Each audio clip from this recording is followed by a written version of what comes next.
నమస్తే welcome to Chandu RK news ముందుగా headlines వచ్చే మే నెల నుంచి ఏపీలో కొత్త రేషన్ కార్డులు క్యూఆర్ కోడ్ భద్రత ఫీచర్ తో కార్డును ప్రవేశపెట్టనున్న కూటమి ప్రభుత్వం భవిష్యత్తు తరాల కోసం ఈ 400 ఎకరాల భూమిని వదిలేయండి హెచ్సియు ఉదాంతంపై సీఎం రేవంత్ రెడ్డికి నటి రేణు దేశాయ్ విన్నపం తిరుమల తిరుపతి దేవస్థానంపై ముఖ్యమంత్రి చంద్రబాబు నాయుడు సమీక్ష రివ్యూకు హాజరైన దేవాదాయ శాఖ మంత్రి Anam Ramanarayana Reddy TTD chairman BR Naidu హెచ్సిఏలో 400 ఎకరాల భూముల వేలంపాట ఆపాలి ఎస్ఎఫ్ఐ డివైఎఫ్ఐ సిపిఎం నాయకుల డిమాండ్ ప్రకాశం జిల్లాలో పారిశ్రామిక వెలుగులకు శ్రీకారం చుట్టిన కూటమి ప్రభుత్వం సిబిజీ ప్లాంట్ కు విద్య ఐటీ శాఖల మంత్రి నారా లోకేష్ శంకుస్థాపన శ్రీకాళహస్తీశ్వర ఆలయంలో కాలభైరవ స్వామికి అభిషేక పూజలు స్వామివారి సేవలో పాల్గొన్న భక్తులు వచ్చే మే నెల నుంచి క్యూఆర్ కోడ్ భద్రత ఫీచర్ తో కొత్త రేషన్ కార్డును ప్రవేశపెట్టనుంది ఆంధ్రప్రదేశ్ కూటమి ప్రభుత్వం ఏటీఎం కార్డు సైజులో రేషన్ కార్డులు జారీ చేయబడతాయని తెలిపారు మంత్రి నాదెండ్ల మనోహర్ రెడ్డి కార్డ్స్ చూపించాం. ఈ కొత్త కార్డ్స్ ఇవి ఈ విధంగా క్రెడిట్ కార్డ్ సైజులో ఉంటాయి. సో ఇవి దీనికి వీల్ ఆల్సో హ్యావ్ పైకి చూపించాలా ఏటీఎం కార్డ్ సేమ్ ఈ కార్డే ఉంటుంది. దీనికి మీకు క్యూఆర్ కోడ్ ఉంటుందండి, అది సేఫ్టీ ఫీచర్. సో ఈ కార్డ్ మనం కొత్తగా లాంచ్ చేయబోతున్నాం త్వరలోనే ముఖ్యమంత్రి గారి సలహాలతోటి దానికి ఒక సిస్టమేటిక్ విధానంలో చేస్తాం. Yes we'll replace it's called the rice card. బ్యాక్లో family member details, all the family member details will be there. ఇది గతంలో కన్నా మీరు చూసారు సో క్లియర్, ఇదివరకు మీకు కనపడేది కాదు, పెద్ద కార్డు ఉన్నా కూడా మీకు కనపడేది కాదు. ఇక్కడ ఏంటంటే చాలా క్లియర్గా మీకు కనపడేటట్టు ఈ ఏర్పాటు చేసాం. ఇంకా ముఖ్యం ఏంటంటే దీంట్లో మీకు అంటే ఎన్ని నంబర్ ఆఫ్ కార్డ్స్ అనేది మనకి హెచ్సియు ఉదాంతంపై నటి రేణు దేశాయ్ స్పందించారు. రేవంత్ రెడ్డి గారికి ఒక తల్లిగా రిక్వెస్ట్ చేస్తున్నాను, మన పిల్లలకి ఆక్సిజన్ కావాలి, భవిష్యత్తు తరాల కోసం ఈ 400 ఎకరాల భూమిని వదిలేయండని విజ్ఞప్తి చేశారు ఆమె. ఇంకెక్కడైనా ల్యాండ్ చూసుకొని డెవలప్మెంట్ చేయండని కోరారు రేణు దేశాయ్. నమస్కారం. This is a public heartfelt request to our honorable chief minister Revanth Reddy గారు. నాకు 2 days క్రితం ఆ హెచ్సియు గురించి తెలిసింది, కనుక్కున్నాను కొన్ని విషయాల గురించి. That's why I'm making this video. Sir, I'm requesting you as a mother, ఒక తల్లిగా మీకు రిక్వెస్ట్ చేస్తున్నాను. నేను ఎలాగైనా 44 అయిపోయాను, నేను ఎలాగైనా రేపు మాపు పోతాను, I'm old. But for my kids and all our kids, for their future, we need oxygen, we need water. Yes, development is 100% necessary. There is no doubt. We need our IT parks, we need our tall skyscrapers, we need our buildings. But ee okka 400 acres kudurte edaina, if there is any possibility, if we can stop it, I'm begging you as a citizen of your state, of your city. Sir, edo okate try cheyandi sir, please. If you can, మన దగ్గర ఇంకా చాలా, I think we have thousands of barren land which we can develop. You guys are senior than me. You guys are more, I'm nobody in front of you. అంటే మీ ముందు నేను, you guys are all experts in this. But ఒక తల్లిగా ఈరోజు నేను request చేస్తున్నాను, ఒక personal గా నాకు దీంట్లో ఇది లేదు, because as I said, I'm old now. Please ఒక్కసారి ఆలోచించుకోండి. Yes, development is necessary. I'm not saying no. We are all here because of the developed cities. But our 400 acres kakunda, because we definitely need oxygen, we need trees, sir, we need our ecosystem around us. Please rethink. It's a heartfelt request to all the officers, all the ministers.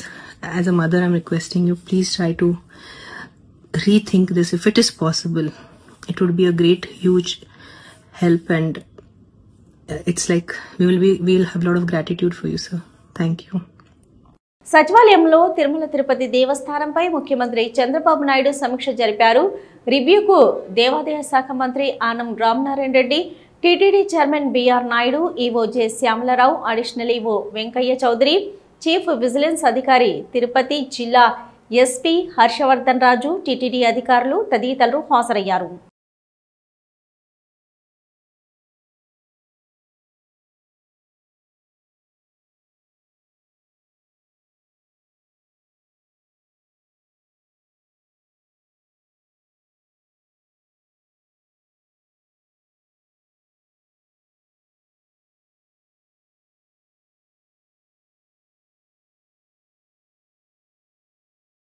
Hyderabad central university 400 ఎకరాల భూముల వేలంపాట్లను ఆపాలని, వెంటనే బుల్డోజర్లను, జేసీబీలను వెనక్కి తీసుకోవాలని demand చేస్తూ చెలో HCU Hyderabad వెళ్తున్న SFI, DYFI, CPM నాయకులను పోలీసులు అరెస్టు చేశారు. రఘునాథపాలెం మండలం చిమ్మాపూడి గ్రామంలో నిరసన కార్యక్రమం నిర్వహించారు. చింతల రమేష్, డివైఎఫ్ఐ రాష్ట్ర కమిటీ సభ్యులు. హైదరాబాద్ సెంట్రల్ యూనివర్సిటీకి సంబంధించిన భూముల్ని కాంగ్రెస్ ప్రభుత్వం రేవంత్ రెడ్డి గారు బలవంతంగా వేలంపాట వేసి వాటిని అమ్మి ఈరోజు ప్రభుత్వానికి డబ్బులు సమకూర్చాలనే ప్రయత్నం చేస్తూ ఉన్నారు. దీన్ని ఎస్ఎఫ్ఐ, డివైఎఫ్ఐ తీవ్రంగా ఖండిస్తూ ఉంది, తీవ్రంగా వ్యతిరేకిస్తూ ఉంది. ఆ భూముల్ని కాపాడాలని చెప్పేసి మొన్న ఉగాది రోజు విద్యార్థులంతా, యూనివర్సిటీ విద్యార్థులు అడ్డుకునే ప్రయత్నం చేస్తే అక్కడ బుల్డోజర్ తోటి అట్లనే జేసీబీలతోటి విద్యార్థులను కూడా అక్కడ భయభ్రాంతులకు గురి చేసి అమ్మాయిలను చూడకుండా వాళ్ళని ఈడ్చుకెళ్ళి మరి వాళ్ళ మీద అక్రమంగా కేసులు పెట్టారు. నైట్ 11-12 వరకు అమ్మాయిలను కూడా హాస్టల్ స్టేషన్లలో ఉంచి తీవ్రంగా నిర్బంధించారు. ఈరోజు కాంగ్రెస్ ప్రభుత్వం అధికారంలోకి వచ్చాక మేము ప్రజాపాలన చేస్తాం, మేము ప్రజలకి గతంలో టీఆర్ఎస్ ప్రభుత్వం కేసీఆర్ ఒక నియంతలాగా వ్యవహరించాడు. ఆ గవర్నమెంట్ ఆ రోజు విద్యార్థులతో పెట్టుకుంది, అందుకని విద్యార్థులే ఆ రోజు ఆ గవర్నమెంట్ని మార్చారు. మరి ఈరోజు నువ్వు పరిపాలన అని చెప్పేసి అధికారంలోకి వచ్చిన ఇలా కాంగ్రెస్ ప్రభుత్వం రేవంత్ రెడ్డి గారు ఇలా 400 ఎకరాల ప్రభుత్వ భూముల్ని, యూనివర్సిటీ భూముల్ని ఎందుకు ఈరోజు నువ్వు ఏలంపాటు వేసి అమ్మి ఈరోజు డబ్బులు కొల్లగొట్టాలని చూస్తున్నావు అని చెప్పేసి మేము ప్రశ్నిస్తూ ఉన్నాం. అందుకని ఇవాళ నీకు ప్రజాపాలనలో ఇలా నిరసన తెలియజేసి హక్కుని ఈరోజు కాలు రాస్తూ ఉన్నారు. ఈరోజు కూడా రాష్ట్ర వ్యాప్తంగా మొత్తం ఎస్ఎఫ్ఐ, డివైఎఫ్ఐ కార్యకర్తలందరినీ కూడా ఇలా అరెస్ట్ చేస్తూ ఉన్నారు. దీన్ని మేము ఖండిస్తూ ఉన్నాం. ఎప్పటికైనా రేవంత్ రెడ్డి గారు ఏదైతే ఇలా హైదరాబాద్ సెంట్రల్ యూనివర్సిటీకి సంబంధించిన భూముల్ని 400 ఎకరాల భూముల్ని ఇలా కార్పొరేట్ వాళ్ళకి ఏలంపాట వేసి ఇలా అప్పజెప్పే ప్రయత్నం చేస్తూ ఉన్నావో, అమ్ముకునే ప్రయత్నం చేస్తూ ఉన్నావో దీన్ని వెంటనే విరమించుకోవాలి. లేకపోతే మాత్రం ఖచ్చితంగా గతంలో కేసీఆర్ ప్రభుత్వం కూడా విద్యార్థులతో పెట్టుకుంది. గతంలో ఉస్మాన్ యూనివర్సిటీ భూముల్ని, ఇంకా అనేక రకాల యూనివర్సిటీ భూముల్ని కాజేయాలని చెప్పి గతంలో కేసీఆర్ కూడా ప్రయత్నం చేశాడు. దాన్ని ఆ రోజు విద్యార్థులు తిప్పికొట్టారు. అందుకని ఇలా కేసీఆర్ని గత ప్రభుత్వాన్ని, టీఆర్ఎస్ ప్రభుత్వాన్ని విద్యార్థులే పడగొట్టారు. మళ్ళీ ఇవాళ ఈ కాంగ్రెస్ ప్రభుత్వం రేవంత్ రెడ్డి గారు కూడా మరి విద్యార్థులతో ఎందుకు పెట్టుకుంటా ఉండని చెప్పేసి మేము అడుగుతా ఉన్నాం. ఖచ్చితంగా ఆయన పెద్ద దొర అయితే నువ్వు చిన్న దొరలాగా వ్యవహరిస్తూ ఉన్నావు, ఆయన ఒక నియంత అయితే నువ్వు ఒక నియంతలాగా మారుతూ ఉన్నావు. అందుకని ఈ నియంత ఆలోచనలు, ఈ దొర పోకళ్ళు అన్నింటిని కూడా నువ్వు మానుకోవాలి. వెంటనే యూనివర్సిటీ భూముల్ని యథావిధిగా నువ్వు ఈరోజు బుల్డేజర్ గవర్నమెంట్ని తీసుకొస్తా ఉన్నావు. ఇలా బీజేపీ ప్రభుత్వం ఇలా అక్కడ ఉత్తరప్రదేశ్లో బుల్డేజర్ గవర్నమెంట్ ఎట్టయితే చేస్తూ ఉందో ఇవాళ నువ్వు తెలంగాణలో బుల్డోజర్ జేసీబీ గవర్నమెంట్ చేస్తూ ఉన్నావు. అందుకని ఈ చర్యల్ని వెనక్కి తీసుకోకపోతే మాత్రం ఖచ్చితంగా నీకు కూడా గతంలో కేసీఆర్కి ఎట్టయితే టీఆర్ఎస్ గవర్నమెంట్ గతి పట్టిందో అదే గతి నీకు పడుతుందని చెప్పేసి మేము హెచ్చరిస్తూ ఉన్నాం. ఎప్పటికైనా నువ్వు ఈ భూముల ఏలంపాటిని మానుకోవాలని చెప్పేసి మేము డిమాండ్ చేస్తూ ఉన్నాం. ఈరోజు రాష్ట్రంలో ఎంత జరుగుతూ ఉన్నా కానీ ఇలా ప్రధాన ప్రతిపక్షంగా ఉన్న కేటీఆర్ కానీ, టీఆర్ఎస్ గవర్నమెంట్ వాళ్ళు కానీ, అట్లనే బీజేపీ కానీ, ఇలా కేంద్ర మంత్రులుగా ఉన్న కిషన్ రెడ్డి కానీ, బండి సంజయ్ కానీ ఎందుకు ఈరోజు మీరు కనీసం ఈ ఎస్సీ యూనివర్సిటీకి సంబంధించిన భూముల మీద మీరు మాట్లాడడం లేదు, ఎందుకు ప్రశ్నించడం లేదు, ఎందుకు ధర్నాలు చేయడం లేదని చెప్పేసి మేము వాళ్ళని కూడా ప్రశ్నిస్తూ ఉన్నాం. అందుకనే ఇవాళ సెంట్రల్ యూనివర్సిటీ ఎవరి పరిధిలో ఉంది? ఇవాళ సెంట్రల్ గవర్నమెంట్ పరిధిలోనే ఉంది. ఇవాళ వీసీని ఎవరు నియమించారు? మీ గవర్నర్ నియమించాడు. ఇవాళ గవర్నర్ కూడా ఎందుకు స్పందించట్లేదని చెప్పేసి మేము అడుగుతా ఉన్నాం. అందుకనే ఖచ్చితంగా ఈ విషయం మీద గవర్నర్ స్పందించాలి, కేంద్ర ప్రభుత్వం కూడా జోక్యం చేసుకోవాలి. ఇలా బీజేపీ బండి సంజయ్, కిషన్ రెడ్డి కూడా ఈ సమస్య మీద స్పందించకపోతే కనుక మీకు నిజంగానే కాంగ్రెస్కి, బీజేపీకి కూడా ఇవాళ అంతర్గతంగా సంబంధాలు ఉన్నాయని చెప్పి ఏదైతే చర్చ జరుగుతూ ఉందో ఇలా వాళ్ళు వచ్చినా వీళ్ళు వచ్చినా ఇలా కాంగ్రెస్ అయినా, టీఆర్ఎస్ అయినా, బీజేపీ అయినా ఎవరైనా కానీ ఇలా ప్రభుత్వ భూములు కొల్లగొట్టాలని చూస్తే, యూనివర్సిటీల భూములు కొల్లగొట్టాలని చూస్తే మాత్రం మేము చూస్తూ ఊరుకునేది లేదు. ఎస్ఎఫ్ఐ, డివైఎఫ్ఐగా పెద్ద ఎత్తున మేము భవిష్యత్తులో ఆందోళనకు సిద్ధమవుతామని చెప్పి ఈ సందర్భంగా హెచ్చరిస్తూ ఉన్నాం. రాష్ట్రంలో వెనుకబడిన ప్రకాశం జిల్లాలో పారిశ్రామిక వెలుగులకు కూటమి ప్రభుత్వం శ్రీకారం చుట్టింది. ప్రకాశం జిల్లా కనిగిరి నియోజకవర్గం పీసీపల్లి మండలం దివాకరపల్లి గ్రామ సమీపంలో రిలయన్స్ న్యూ ఎనర్జీ సంస్థ ఏర్పాటు చేయనున్న ఇంటిగ్రేటెడ్ కంపోస్ట్ బయోగ్యాస్ సిబిసి ప్లాంట్కు విద్యా ఐటీ శాఖల మంత్రి నారా లోకేష్ శంకుస్థాపన చేశారు. Reliance Industries director PMS Prasad, Reliance Industries limited AP TS mentor PVS Madhavarao, Reliance bio energy CEO Harindra K త్రిపాఠితో కలిసి భూమి పూజ చేశారు. దివాకరపల్లి వద్ద 475 ఎకరాల్లో 139 కోట్ల పెట్టుబడితో 100 టన్నుల సామర్థ్యంతో రిలయన్స్ సంస్థ సిబిసి ప్లాంట్ను ఏర్పాటు చేస్తుంది. రిలయన్స్ రాష్ట్ర వ్యాప్తంగా నెలకొల్పనున్న 500 సిబిసి ప్లాంట్లలో భాగంగా తొలి ప్లాంట్కు బుధవారం మంత్రి నారా లోకేష్ శంకుస్థాపన చేశారు. స్వాగతం పలుకుతున్నాను. అండ్ హెచ్ఎంపాడు, వెలిగండ్ల, పామూర్, పీసిపల్లి, కనిగిరి, సిఎస్ పురం ఇలా వెనకబడిన ప్రాంతానికి ఇంత గొప్ప ప్రెస్టీజియస్ ప్రాజెక్ట్ మన దేశంలోనే మొట్టమొదటి Reliance Industries limited integrated compressed biogas hub. ఎట్టి పరిస్థితుల్లో మేనిఫెస్టోలో మనం ఒక మొదటి హామీ పెట్టాలి. అది 5 సంవత్సరాల్లో 20 లక్షల ఉద్యోగ కల్పనే మన లక్ష్యంగా పెట్టాలని కోరటం జరిగింది. ఆ హామీ ఇచ్చే ముందర నేను అనేక మందితో మాట్లాడా. వాళ్ళందరూ అన్నారు, ఈ హామీ మీరు సాధించగలుగుతారా, చేయగలుగుతారా అని అడిగారు. కానీ వాళ్ళు ఒకటే చెప్పా, నా ధైర్యం ఒకటే, నా బ్రాండ్ ఒకటే. ఆ బ్రాండ్ పేరు 3 అక్షరాల సిబిఎన్. మొన్న ఢిల్లీలో ఒక ఇంటర్వ్యూకి వెళ్ళా. అక్కడున్న విలేకరు నన్ను అడిగాడు, తెలంగాణకి హైదరాబాద్ ఉంది, తమిళనాడుకి చెన్నై ఉంది. ఎట్టి పరిస్థితుల్లో మేనిఫెస్టోలో మనం ఒక మొదటి హామీ పెట్టాలి. అది 5 సంవత్సరాల్లో 20 లక్షల ఉద్యోగ కల్పనే మన లక్ష్యంగా పెట్టాలని కోరటం జరిగింది. ఆ హామీ ఇచ్చే ముందర నేను అనేక మందితో మాట్లాడా. వాళ్ళందరూ అన్నారు, ఈ హామీ మీరు సాధించగలుగుతారా, చేయగలుగుతారా అని అడిగారు. కానీ వాళ్ళు ఒకటే చెప్పా, నా ధైర్యం ఒకటే, నా బ్రాండ్ ఒకటే. ఆ బ్రాండ్ పేరు 3 అక్షరాల సిబిఎన్. మొన్న ఢిల్లీలో ఒక ఇంటర్వ్యూకి వెళ్ళా. అక్కడున్న విలేకరు నన్ను అడిగాడు, తెలంగాణకి హైదరాబాద్ ఉంది, తమిళనాడుకి చెన్నై ఉంది, కర్ణాటకకి బెంగళూరు ఉంది, ఆంధ్ర రాష్ట్రానికి ఏముందని అడిగారు. అతన్ని ఒకటే చెప్పా, మాకు చంద్రబాబు నాయుడు గారు అని ఒక బ్రాండ్ ఉన్నాడు, అందుకే మా రాష్ట్రం రూపురేఖలు మేము మార్చబోతున్నామని. శ్రీకాళహస్తీశ్వర ఆలయంలో కాలభైరవ స్వామికి మంగళవారం రాత్రి అభిషేక సేవ నిర్వహించారు. భక్తులు తమ దోషాలను తొలగించుకునేందుకు అభిషేక పూజలు జరిపించుకుంటారు. ఆలయ పూజారులు మూలమూర్తితో పాటు ఉత్సవమూర్తికి వివిధ రకాల సుగంధ ద్రవ్యాలతో అభిషేకాలు జరిపి అనంతరం దివ్య అలంకారాలతో ఉత్సవమూర్తిని ఆలయ ప్రాంగణంలో ఊరేగించారు. భక్తులు అధిక సంఖ్యలో పాల్గొని అభిషేకాలు నిర్వహించుకొని మొక్కులు చెల్లించుకున్నారు.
హైదరాబాద్ సెంట్రల్ యూనివర్సిటీ భూముల విషయమై నిరసన తెలియజేయడానికి బయలుదేరిన బీజేపీ మహిళా మోర్చా రాష్ట్ర అధ్యక్షురాలు డాక్టర్ మేకల శిల్పారెడ్డిని నెక్లెస్ రోడ్ వద్ద పోలీసులు అరెస్టు చేశారు.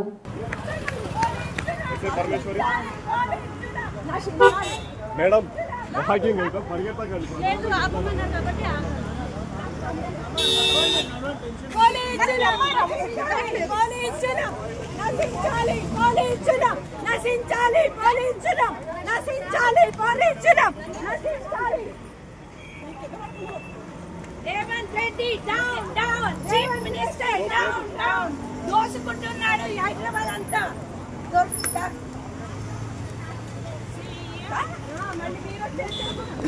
CM down down, CM down down, CM down down, down down, Vizianagaram railway station సమీపంలోని వెంకటలక్ష్మి థియేటర్ జంక్షన్ వద్ద నాగవల్లి ఎక్స్ప్రెస్ పట్టాలు తప్పింది. వెంటనే అప్రమత్తమైన అధికారులు 2 బోగీలు తప్పించి మిగతా ట్రైన్ను పంపించే ఏర్పాటు చేశారు. దీంతో ఘోర రైలు ప్రమాదం తప్పిందని అంతా ఊపిరి పీల్చుకున్నారు.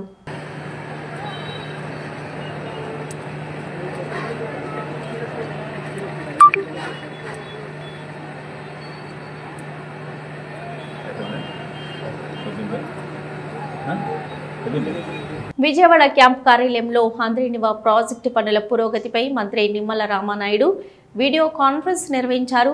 Irrigation special chief secretary Sai Prasad, ENC M Venkateswararao, project సిఈలు, ఎస్ఈలు, ఈఈలు మరియు ఏజెన్సీల ప్రతినిధులు హాజరయ్యారు. మంత్రి మాట్లాడుతూ రాయలసీమ జిల్లాలకు జీవనాడి అయిన హంద్రీనివా ప్రాజెక్టుపై ముఖ్యమంత్రి చంద్రబాబు ప్రత్యేక శ్రద్ధ పెట్టారు.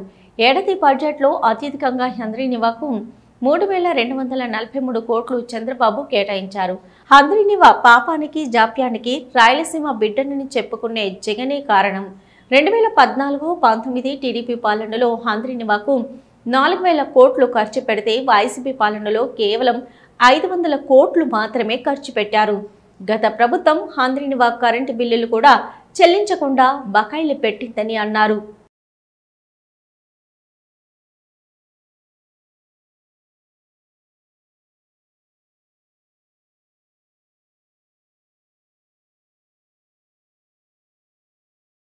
నల్గొండ జిల్లాలో ప్రారంభమైన రేషన్ పంపిణీ కార్యక్రమం రాజకీయ రగడకు దారితీసింది. తాజాగా నల్గొండ జిల్లా కనగల్ మండలం జి యడవల్లి గ్రామంలో సన్నబియ్యం పంపిణీని మంత్రి కోమటిరెడ్డి వెంకటరెడ్డి ప్రారంభించారు. అయితే ఈ కార్యక్రమంలో ఎంపీ కందుకూరి రఘువీరారెడ్డిని అవమానించారనే ఆరోపణలు వెల్లువెత్తుతున్నాయి. స్టేజ్పై ఏర్పాటు చేసిన ఫ్లెక్సీలో ఆయన ఫోటో ప్రచురితం చేయకుండా అవమానపరిచారని, ప్రోటోకాల్ పాటించకుండా అధికారులు వ్యవహరించారని ఎంపీ అనుచరులు మండిపడుతున్నారు.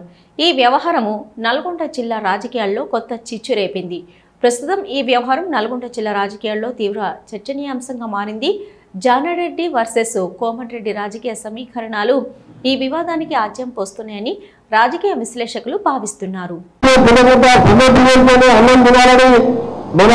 ప్రభుత్వం ఇందులో మన రాష్ట్రంలో అందరూ కూడా ఈ నెలకొల్లి మీ కార్డు మీద సన్నబియ్యం ఇవ్వడానికి మనలో గౌరవ ముఖ్యమంత్రి గారు విజయనగరంలో ఈ కార్యక్రమాన్ని ప్రారంభించుకోవడం నిజంగా ఎంతో సంతోషకరమైన రూపం. మీరు మొన్నటి వరకు రేషన్ కార్డులో బియ్యం తెచ్చుకొని మీరు ఎన్నుకొని తిన్నారా? విజయనగరం చెప్పారు. మీరు తిన్నారా? సగం మంది బియ్యం ఎన్నుకోలేరా? చెప్తానే మీరు ఉన్నాయా? అందరూ అందుకున్న బియ్యం చేస్తుంది 6 రూపాయలకు. ఇప్పుడు ఇచ్చే అవసరం లేదు బియ్యంలకు. ఆ బియ్యం ఏం చేస్తే 10 రూపాయలకు రైతులకు అమ్ముకుంటారు. ఆయన ఖాళీ చేసి 30 రూపాయలకు బయట అమ్ముకుంటారు. ఈ భాగంలో కాదు పేదవాళ్ళు కూడా తెలంగాణ వచ్చేగా గరీబ రాష్ట్రం మన రాష్ట్రంలో పేదోళ్ళు కూడా పెద్దోళ్ళలాగా ఎన్నుకుండకూడదని ఒక నిర్ణయం తీసుకున్నాం. ముఖ్యమంత్రిగా మంత్రులుగా మేమందరం దాని వల్ల నల్గొండ కాన్ఫరెన్స్ ఇక్కడ నల్గొండ జిల్లాని ఇక్కడ మనం జీవనవల్లి గనగల మండలంలో ప్రారంభించుకుంటున్న సందర్భంగా మీ అందరూ కూడా మంచి జరగాలని ఈరోజు మనం మొన్నటి వరకు 10 ఏళ్ళ కింద చూస్తున్నారు. ఒక రేషన్ కార్డులో వచ్చింది అందుకు ఒక కొత్త రేషన్ కార్డులో పుట్టిన పేర్లు ఎక్కిస్తున్న రేషన్ కార్డులో ఎక్కలేదు. చనిపోయిన పేర్లు తీసేసిందా?